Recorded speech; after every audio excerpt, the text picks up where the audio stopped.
fois le compte créé, vous revenez cliquer sur le lien. Après avoir cliqué sur le lien, ça vous dirigera sur la page dérive. Vu que le compte a déjà été créé, on cliquera sur Login. Après avoir cliqué sur Login, on va renseigner notre Gmail. Maintenant, pour l'email, on renseigne l'email qu'on avait utilisé pour ouvrir le compte dérive. Donc, moi, je mets mon compte email.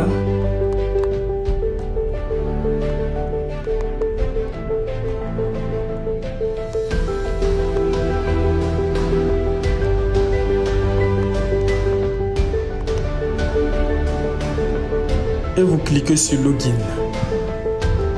Une fois cliqué sur Login, vous allez renseigner le mot de passe. Le mot de passe associé à l'email. Malmi.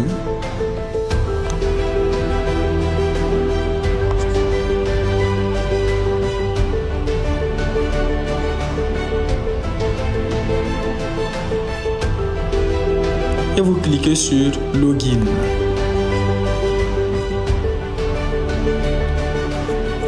Une fois cliqué sur Login, vous verrez cette interface. Cette interface est l'interface qu'on avait auparavant. Maintenant, nous allons créer notre compte MetaTrader 5. On clique sur Démo.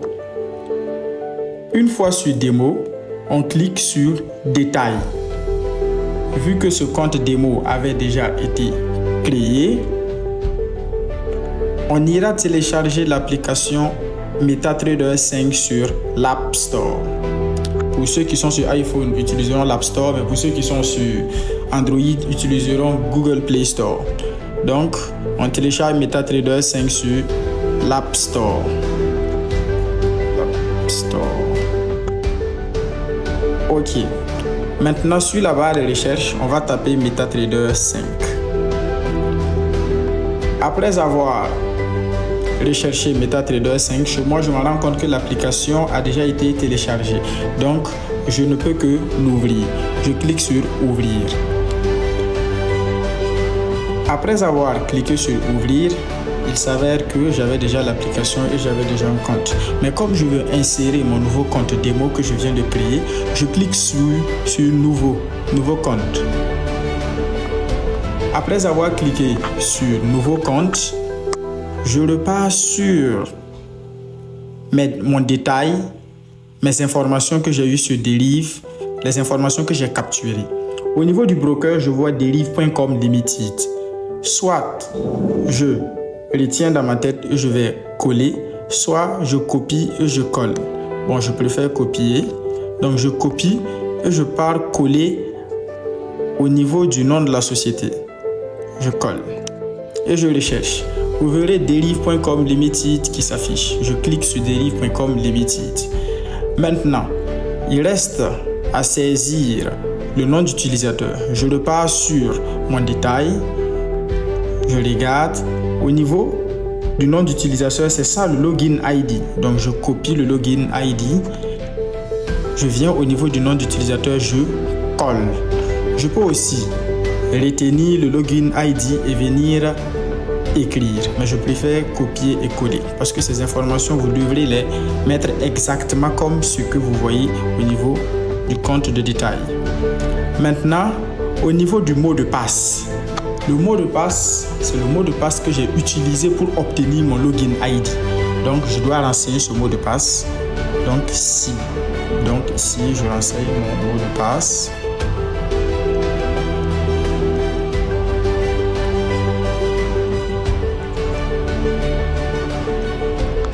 OK.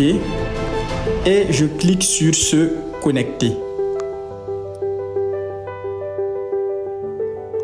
Une fois cliqué sur se connecter, j'ai maintenant mes 10 000 $ qui sont apparus.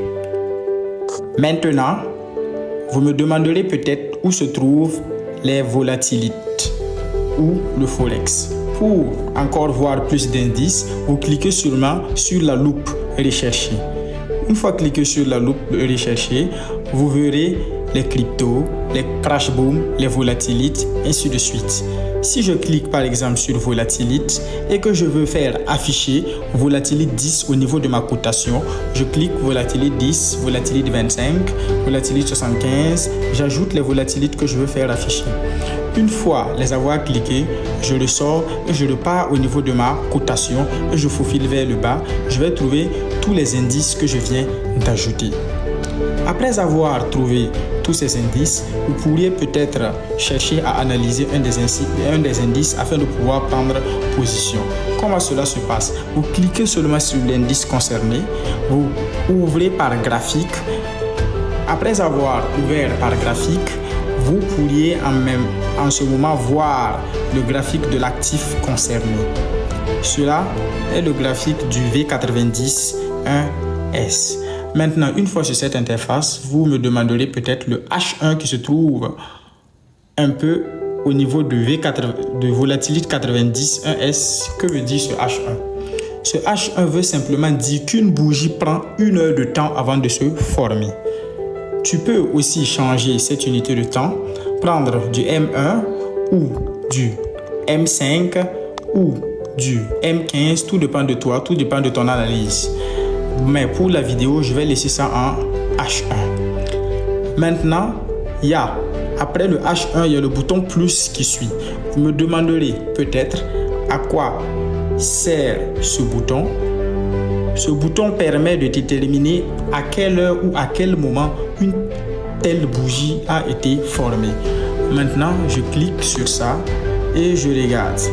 Je me rends compte que cette bougie a été formée à 10 heures pile. C'est ainsi de suite qu'on utilise l'icône plus ici. Maintenant, vous me demanderez peut-être l'indicateur F. Le F sert à quoi?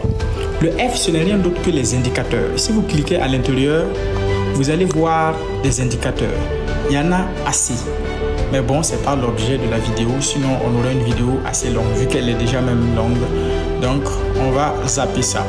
Maintenant, on peut venir au niveau des rectangles. Ici, vous cliquez directement sur l'icône après le F. Ça, c'est l'icône qui va vous permettre de dessiner sur votre graphique. Dessiner, c'est-à-dire de tracer les supports, les points clés qui vont vous permettre de prendre les positions. Maintenant ici, chez moi, comme j'avais déjà MetaTrader 5, il y a des outils par défaut, le rectangle, la ligne, ainsi de suite. Mais chez vous, peut-être ça ne se présentera pas comme ça. Si vous ne voyez pas ce que vous voulez, vous pouvez cliquer sur ajouter un objet. Une fois cliqué sur ajouter un objet, vous avez des lignes que vous pouvez choisir. Il y a des lignes verticales, les lignes de tendance. Après ça, il y a des rectangles, il y a des triangles et il y a des ellipses. Pour peut-être matérialiser le rectangle sur ton graphique, tu cliques sur le rectangle. Une fois cliqué sur le rectangle, vous regardez à l'angle si le carreau est sélectionné. S'il y a un carreau comme cela, c'est-à-dire que le rectangle est sélectionné et vous venez seulement tracer le rectangle. Ce rectangle peut être déplacé comme vous le voulez. Il suffit de maintenir sur le rectangle et de le déplacer. On peut l'amener là où on veut. C'est pareil si on veut ajouter une ligne de tendance. Vous voyez la ligne de tendance, vous cliquez sur la ligne de tendance et vous venez et vous cliquez sur la ligne de tendance et vous venez et vous tracez. Voici une ligne de tendance. Après, toutes ces lignes peuvent être supprimées. Il suffit de cliquer pendant longtemps et appuyer sur supprimer. Vous cliquez pendant longtemps, supprimer, pendant longtemps, supprimer. Donc, les figures géométriques servent en quelque sorte à ça. Maintenant, après cela, vous me demanderez à quoi sert l'icône qui suit après les figures, le triangle, le carré et le cercle. Bon, ça n'a pas d'importance, mais la dernière icône est plus importante. Vous cliquez là-dessus, au niveau de la dernière icône. Cette icône va vous permettre de prendre position. Cette icône vous permettra de prendre position. Si peut-être après analyse, vous constatez que le marché va hausser ou baisser, c'est-à-dire que le marché sera en hausse ou en baisse. Si vous prétendez que le marché sera à la hausse, vous allez cliquer sur le buy. Par contre, si vous prétendez que le marché sera baissier, vous allez cliquer sur le sell. Maintenant, il y a le lot que vous devrez régler, où c'est écrit 0,7 au milieu. Ici, le lot, c'est encore un autre cours que je vais dispenser après. Pour l'instant, on ne peut pas parler de ça dans la vidéo parce que la vidéo sera un peu plus longue. Donc, pour les lots, je ferai une autre vidéo dédiée à ça. Mais ici, je prendrai 0,5. Bon, vu que c'est une vidéo à titre illustratif, je n'ai pas fait d'analyse, mais si, par exemple, je suppose que le marché pourrait partir à la hausse, j'appuie sur Buy. Comme c'est ma première fois de prendre un trade, on me demande d'accepter les conditions, les termes et les conditions. J'active, accepter et j'accepte. Et je ne peux pas cliquer parce que je prétends que mon marché sera à la hausse. Après avoir cliqué, vous pouvez venir sur Trade et suivre la position que vous avez prise. Actuellement, nous sommes à moins 1,93 $, voire moins 3,76 $ actuellement. Maintenant, si vous voulez couper la position, vous cliquez sur la position et vous appuyez sur fermer la position. Après avoir cliqué sur fermer la position, vous venez confirmer en bas au niveau de fermer, où il y a fermé dièse et puis beaucoup de chiffres là. Vous cliquez là-bas, ça confirme le fait que vous avez fermé le marché. Une fois le marché fermé, vous allez partir dans l'historique. L'historique vous permettra de voir la position que vous avez fermée, c'est-à-dire toute position prise ou toute position fermée. Ça sera dans votre historique. Dans l'historique que vous voyez ici, il n'est pas possible de supprimer quelque chose. Non, c'est Derive même qui contrôle cet historique. Donc, après ça, vous pouvez partir sur Réglages pour regarder votre nom et prénom, sur Derive des mots, tout ça. Après ça, je pense qu'il n'y a plus grand-chose. Je pense que c'est bon.